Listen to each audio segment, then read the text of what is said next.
Pawn Stars boss Rick Harrison buys ex-US president's letter for $1,300 from disappointed seller.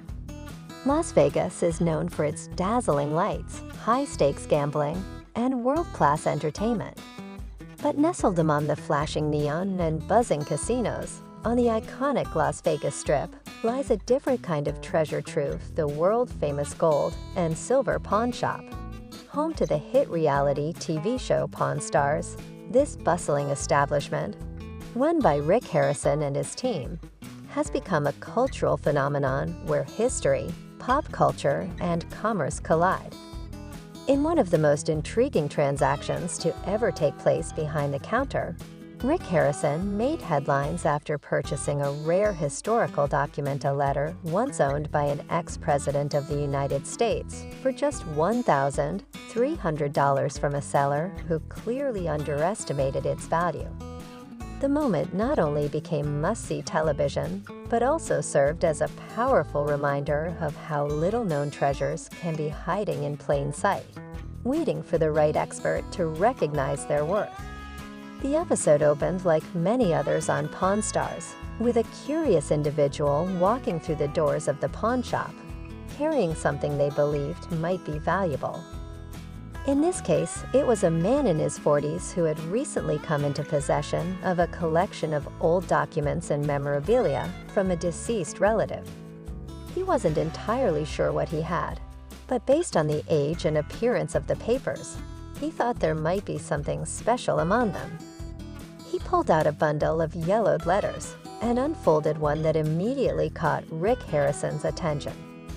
It was addressed to the former President Grover Cleveland, to be exact, and signed by someone close to him.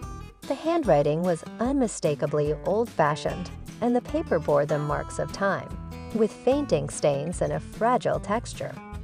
The seller, however, didn't seem impressed. He admitted he had no idea what the letter said or who wrote it, and when asked about his expectations, he shrugged and said, "Maybe $5,000. Rick, always the shrewd negotiator, leaned back in his chair and gave a knowing smile. That was the telltale sign viewers had come to expect something big was about to unfold. Rick Harrison isn't just a pawnbroker. He's a seasoned collector, historian, and businessman who knows the value of rare items. Over the years, he's handled everything from Civil War-era weapons to Beatles memorabilia. His ability to quickly assess the authenticity and market value of unusual items has been a cornerstone of Pawn Stars' success." After briefly scanning the letter, Rick recognized the name at the bottom: Rose Cleveland, the sister of President Grover Cleveland. Rose was known to have acted as First Lady during her brother's first term in office, before he married Frances Folsom in 1886. The letter, written in the late 19th century, offered a glimpse into the personal life of the president and his family. Rick turned to his go-to historian and researcher, Will Martin, who confirmed the letter's significance.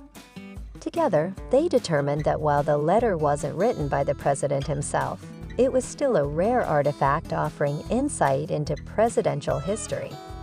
More importantly, it was authentic and in good condition, two key factors that drive value in the collectibles market. Rick, never one to reveal too much too soon, began the negotiation with his usual charm and wit. He started low, offering $750 for the letter. The seller was visibly disappointed. "That's it?" he asked, clearly expecting more. Rick explained that while the letter was interesting, it wasn't signed by the president himself, which significantly affected its market value. Still, the seller pushed back, arguing that it was a piece of American history and deserved more respect and money. Rick, ever patient, listened carefully before countering with $1,000. At this point, the seller looked genuinely frustrated. He questioned whether Rick even knew what he was looking at. Rick calmly responded, "I know exactly what I'm looking at." The final offer came in at $1,300, and after some hesitation, the seller accepted. He left the shop visibly upset, muttering under his breath about missing out on a bigger payday. What he didn't realize, or perhaps refused to accept, was that Rick had just done him a favor by recognizing the letter's true worth and offering a fair price for it. To the untrained eye, $1,300 might seem low for a presidential-related item. However, in the world of historical collectibles, context is everything. Letters signed by U.S. presidents themselves, especially those considered founding fathers or highly influential figures, can sell for tens or even hundreds of thousands of dollars. For example, a handwritten letter from George Washington could easily fetch over $100,000 at auction. But in this case, the letter was written by Rose Cleveland, not the president himself. While historically significant, especially for scholars and collectors interested in the social and political dynamics of the time, it lacked the direct autograph of a sitting president. Additionally, the content of the letter appeared to be personal rather than political, further limiting its appeal to top-tier collectors. Rick and Will estimated the letter's actual market value to be between $2,000 and $3,000 if sold at auction or through a specialty dealer. However, considering the risk involved in holding onto it, the cost of authentication, and the time required to find the right buyer, $1,300 was actually a generous offer. It reflected Rick's willingness to support historical preservation while also ensuring a reasonable profit margin for his business. Once the deal was finalized, the letter joined the growing collection of historical artifacts housed within the gold and silver pawn shop. Rick often loans or sells these pieces to museums, private collectors, or historical institutions, ensuring they are preserved for future generations. In this particular instance, the letter would eventually be sold to a university archive specializing in 19th century American politics. The transaction also highlighted one of the recurring themes of Pawn Stars, the importance of knowledge in the world of antiques and collectibles. Without experts like Rick and Will, countless pieces of history could end up in landfills or sold for pennies on the dollar. Their work serves as a bridge between everyday people and the hidden value of the past. For viewers and aspiring collectors alike, this episode reinforced several important lessons. Just because an item is old doesn't mean it's valuable. Context, provenance, and authenticity all play critical roles in determining worth. Identify the letter's significance and, equally important, its limitations allowed him to make a smart business decision while educating the public in the process. Rick's calm demeanor and strategic offers demonstrated how effective communication and emotional intelligence can lead to successful deals, even when emotions run high. The Pawn Stars team plays a unique role in making history accessible and engaging, showing that anyone can own a piece of the past, sometimes without even realizing it.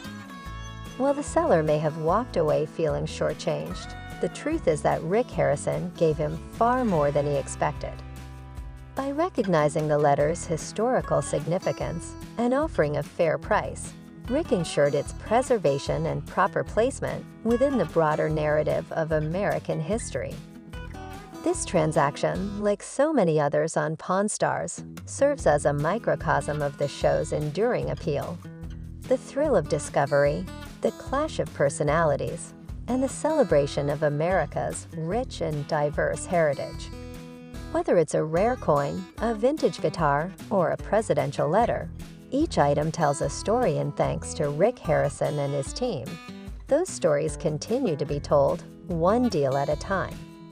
And so, in the heart of Las Vegas, a city built on dreams, and Second Chance's history finds new life behind the counter of a humble pawn shop, reminding us all that sometimes the greatest treasures aren't buried in the ground or locked away in vaults. They're tucked inside dusty envelopes, waiting for someone who knows their worth.